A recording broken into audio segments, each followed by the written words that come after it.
Halo semuanya, nama saya Benedik dari Tim Radita Ginting dari kelas 11 IPA 5. Saya akan menjelaskan peristiwa-peristiwa yang terjadi menuju kemerdekaan Indonesia pada tanggal 17 Agustus 1945. Dimulai pada tanggal 6 Agustus 1945, Jepang dijatuhkan bom oleh tentara sekutu yang dipimpin oleh Amerika Serikat. Bom ini berupa bom uranium yang diberi nama Little Boy dan dijatuhkan di kota Hiroshima dan menewaskan lebih dari 90.000 korban jiwa. Sebulan sebelumnya, sebelum Hiroshima dijatuhkan bom, Amerika Serikat memberikan ultimatum kepada Jepang, tetapi Jepang tidak menghiraukannya.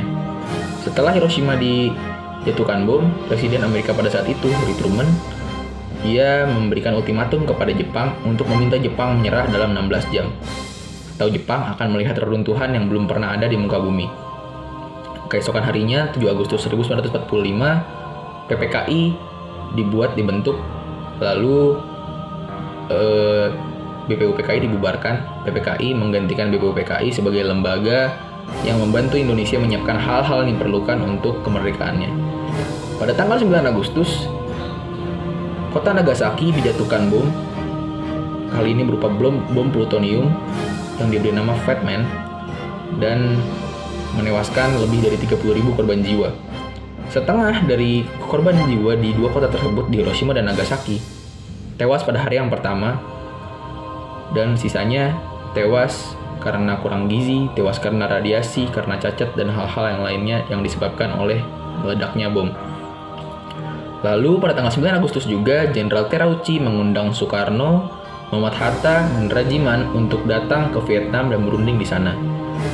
Pada tanggal 12 Agustus 1945,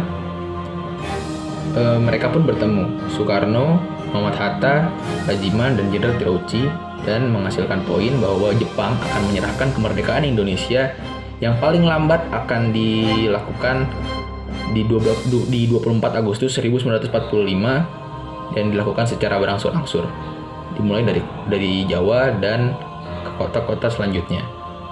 Dan wilayah Indonesia berupa wilayah Hindia Belanda sebelumnya.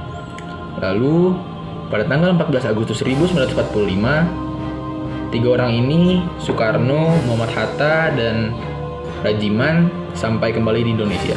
Dan Sultan Syahrir pun menemui Soekarno dan Hatta dan mendesak mereka untuk secepatnya melakukan proklamasi kemerdekaan Indonesia. Pada tanggal 15 Agustus 1945, Jepang menyerah tanpa syarat kepada sekutu dan menghasilkan vacuum of power di Indonesia. Hal ini membuat generasi golongan-golongan muda berpikir untuk secepatnya melaksanakan kemerdekaan Indonesia, dan golongan muda yang pada saat itu dipimpin oleh Hairul Saleh berunding dengan Tan Malaka di suatu laboratorium dan menghasilkan poin bahwa mereka akan mendesak Soekarno-Hatta untuk memproklamasikan kemerdekaan Indonesia paling lambat 16 Agustus 1945. Tetapi Soekarno tidak mengindahkan hal tersebut dan lebih menunggu Jepang untuk memutuskan kapan sebaiknya Indonesia melakukan proklamasi kemerdekaannya. Tetapi golongan muda yang bersikeras membawa Soekarno dan Muhammad Hatta di pagi dini hari di 16 Agustus 1945. Mereka dibawa ke Rengas Dengklok oleh Yusuf Kunto dan Singgit. Mereka pun didesak di sana untuk secepatnya melakukan proklamasi kemerdekaan Indonesia. Lalu hal tersebut atau peristiwa tersebut bisa berakhir karena pada saat itu Ahmad Subarjo dia menjanjikan bahwa Indonesia akan melakukan proklamasi kemerdekaannya paling lambat 17 Agustus 1945. Pada malamnya, 16 Agustus 1945, Presiden Soekarno, Muhammad Hatta, golongan tua dan golongan muda berunding untuk membentuk teks proklamasi kemerdekaan Indonesia. Teks itu pun ditulis tangan oleh Presiden Soekarno dan diketik oleh Sayuti Melik di rumah Laksamana Maeda.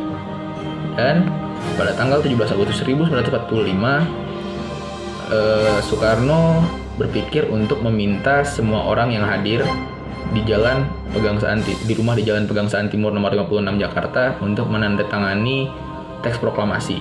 Tetapi di sana ada Soekarni yang mengusulkan bahwa cukup Soekarno dan Muhammad Hatta yang mewakili seluruh rakyat Indonesia, dan itu pun disetujui. Lalu Soekarno dan Muhammad Hatta menandatangani teks tersebut, dan teks tersebut pun dibacakan oleh Soekarno.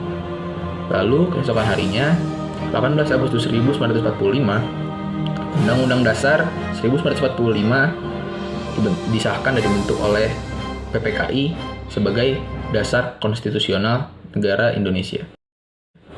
Cukup sekian dari saya, terima kasih. Pusing, nggak bisa ngedit, pusing.